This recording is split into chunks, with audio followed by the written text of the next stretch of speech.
khỏi chức pháp và qua khắp hồng án nha cam dùng pha hở mía tế mưa bằng trầu nơi bên ông nơi bởi vì bái pháp vì hơi lợi nha cam dùng bài tu pha sử hà mía mía sống sản tập khỏi chức pháp tập nâng có nơi bên ông nơi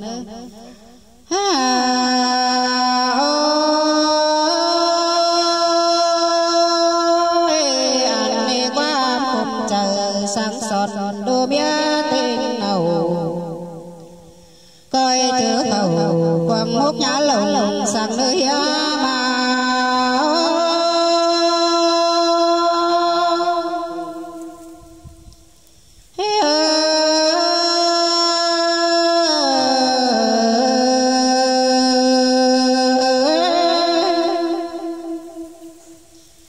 anh đi cùng sương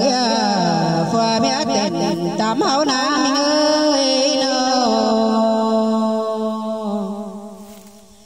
ya ba ba kít dầu chạm nửa bó chua khao hừng tên xài có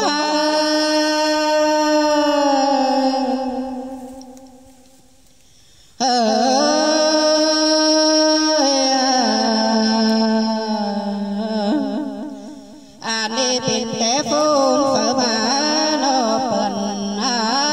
xuất thừng cô hiên ca năng tên hao có hình bản bên đã phiêu đi phiêu đu những điều tên song song dầu tía cần phải đại khẩu tên quan ngơ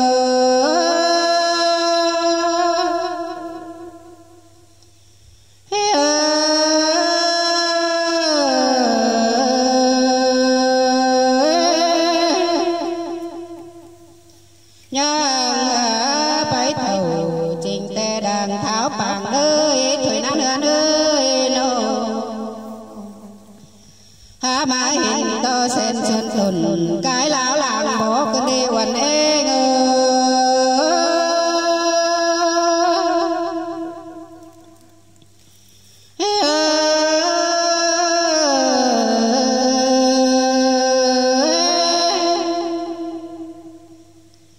anh tê cùng hẹn hẹo quan đâu sánh sùng năn ná cưới nâu tăng tuần khá là cưới ẩu ổn bên bên bờ tên lâu quá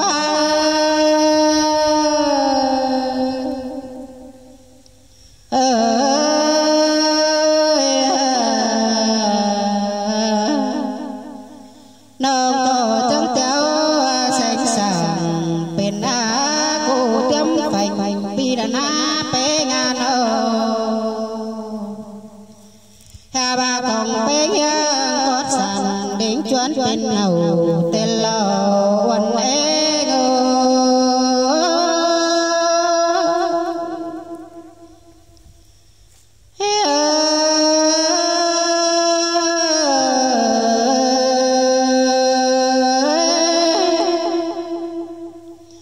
nông tô chẳng hay khẩu số sơn lòng bi mương mải em ơi nô ya ba hoa tuổi nhá ngón đỉnh răng phê quần nồng nê lô sông đào tô khánh hồng phén pơn chủ mùa trắng dòng trai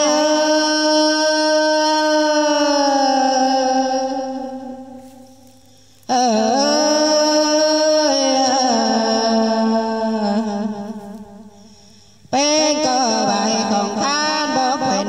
khít bê tan sỏi tê đô mẹ có rào xuống hở oan ông á tứ tê không phút nên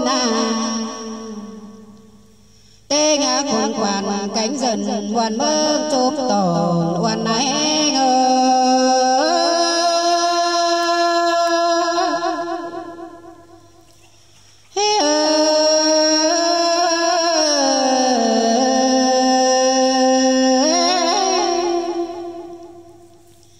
ya ba cùng hành là quan ông phèn bi dân hừng cơn đế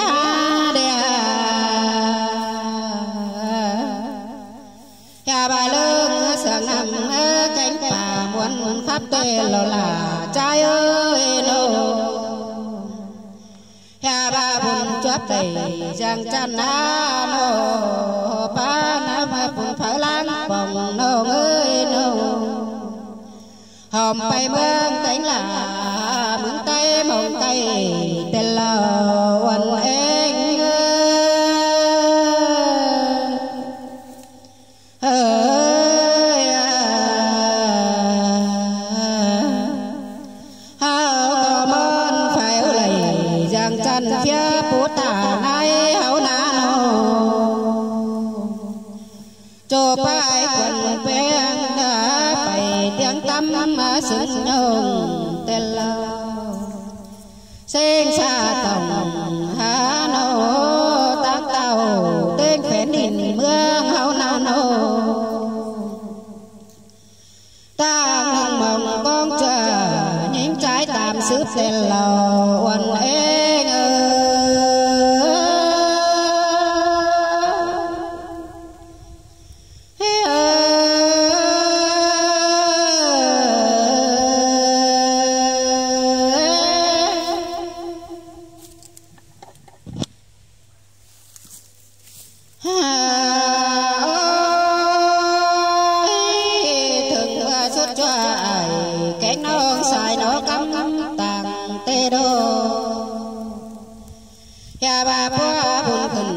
sáng tìm phó tên a quần anh ơi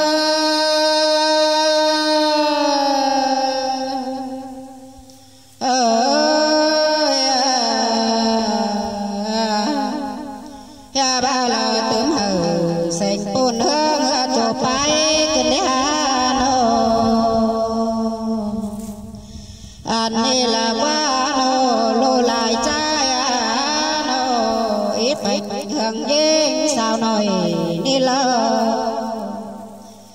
ya ba pi pia ya pi phải lầy khốn hai sao giờ đứng đứng tên lò quần anh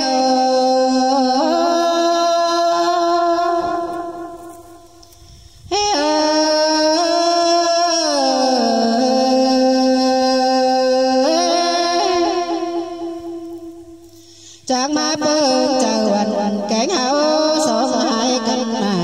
cần đế nữa là nô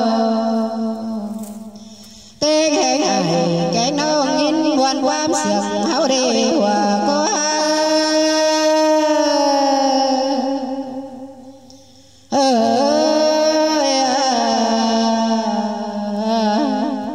anh đây là quá pi có làm bước sương đầu hay nhám hết chút năm na bát đàn phê bớt sổ hot mơ đĩa đốt bên quá cần lệ quần anh ơi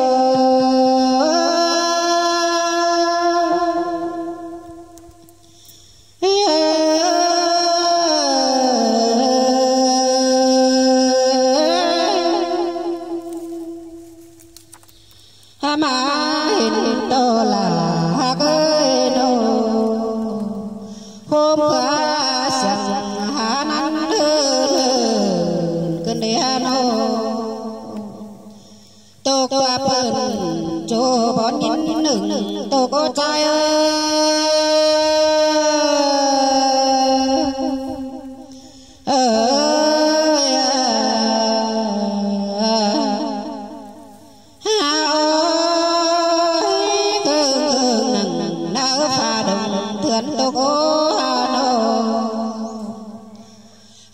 hình hồng tròm đan kình cấn phố khẩu tê đô hòa có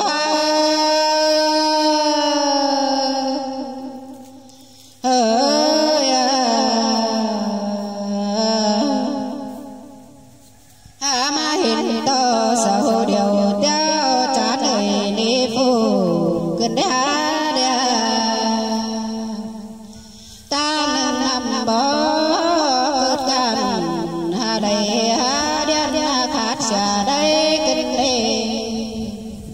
phô bà đĩa đã tốt vòng bảy mỹ tì hồ lời nào nữa nào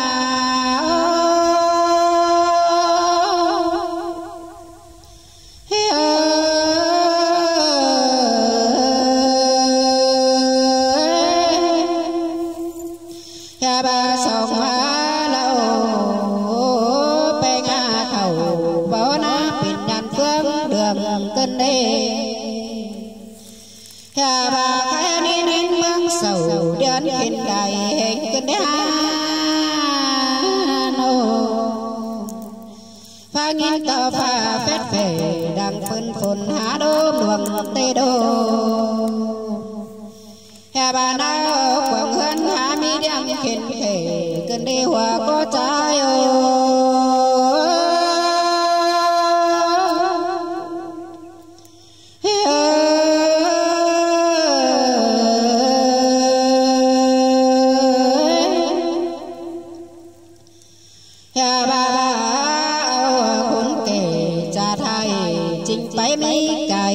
đến nữa nơi đâu lại nếu ba khấn cùng đầu đến mắt tổng qua trên lục quan an phong hiến to đầu nang môn tì báo sườn hương má lo quần ê ngô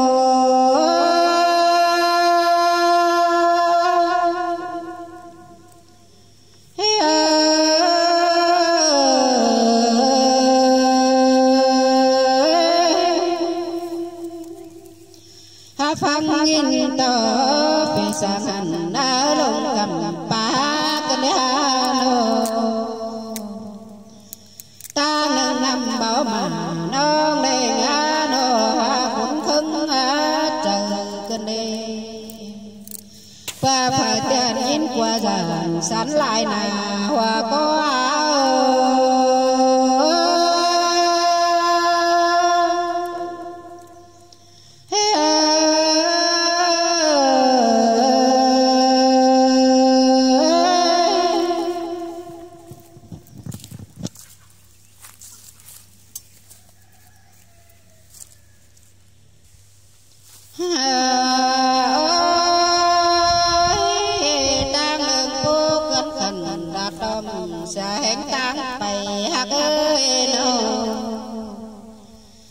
lại cô nhân xúc xuân bên quan tàn xiềm mở na hòa có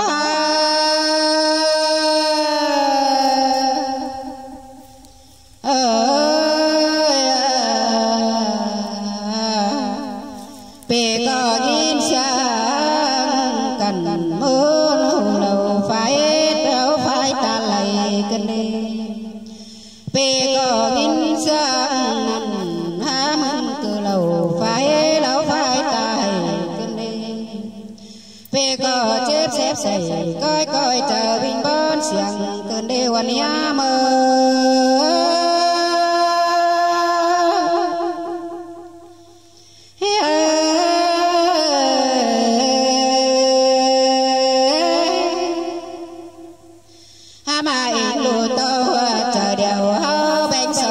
đầy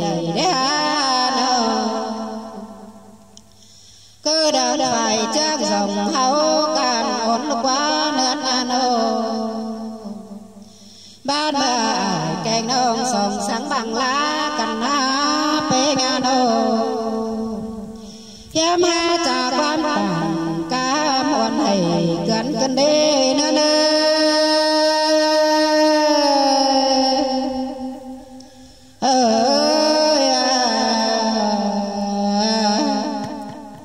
hình ta cho mà nô quần hia mà sáng sồn đầu đá tăng mò cơn đi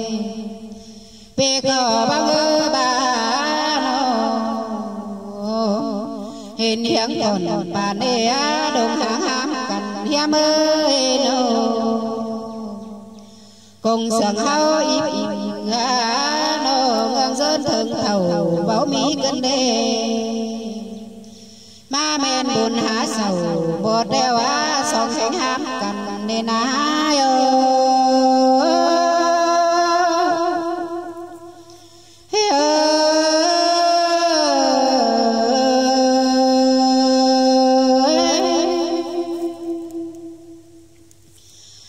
đây là quá bê cò bon ban tô lô theo đưa hay cân đi nhà bà ta mến báo trình tế nó sốt một coi rượu cơn đi cha ta mình giàu cầm bán cười bà cơn đi nó nơi mương nó rồi bỏ mây nơi bà bố khẩu hai nó pha nghiên tờ phai mày tục lò hiếm bê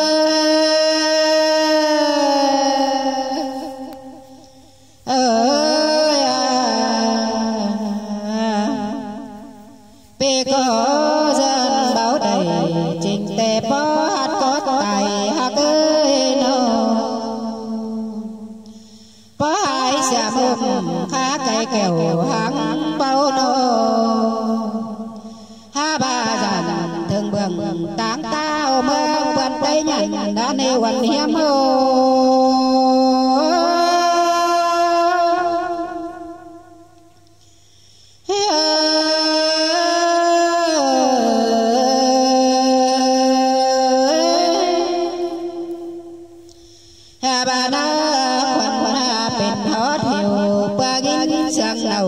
cô nái em ơi nó tên hình chầu tiêu cho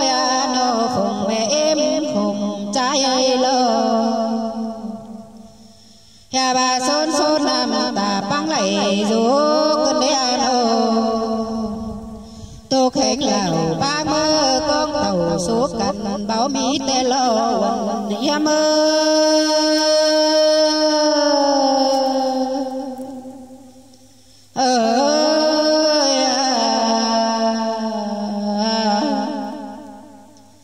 song hà nao cây khăn côn phương về nhớ tục ô nó ta bảo ẩn hồ rồi nè khởi nhám nở đi ha đi